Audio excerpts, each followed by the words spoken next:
অন্য যে কোনো ফল গাছের থেকে অনেক সহজেই কিন্তু এই ড্রাগন ফল গাছ করা যায়। এর জন্য অনেক বেশি সময় লাগে না।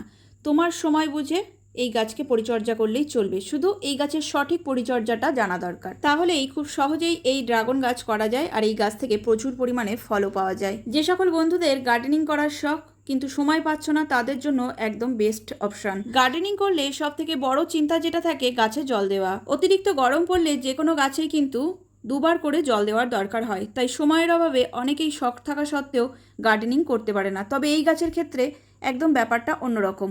অতিরিক্ত গরম পড়বে যখন, তখন গাছের গোড়ায় একদমই জল দেওয়া যাবে না। শুধুমাত্র রাতের বেলায় স্প্রে করতে হবে প্লেন জল, তাও আবার গাছের ডালে। আর নর্মালি সপ্তাহে একদিন করে জল দিলেই চলে। এছাড়া যদি কখনো বেড়াতে যাওয়ার প্ল্যান করা হয়, কখনো 15 দিন 1 মাস এরকম তো হতেই পারে, বেড়াতে যাওয়ার প্ল্যান থাকতেই পারে, তো এই গাছের জন্য তোমাদের কোনো টেনশন থাকবে না। তোমরা গাছকে অনায়াসেই ছাদের ওপরে ছেড়ে চলে যেতে পারবে, কাউকে বলে যেতে হবে না এই গাছে জল দেওয়ার জন্য।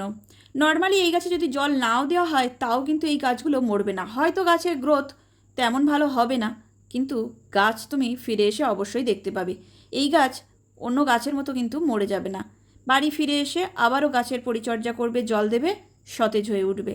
হয়তো একটু নিস্তেজ মেরে থাকবে, দেখে মনে হবে গাছের তো কোনো গ্রোথ হলো না 1 মাসে, কিন্তু গাছ নষ্ট হবে না।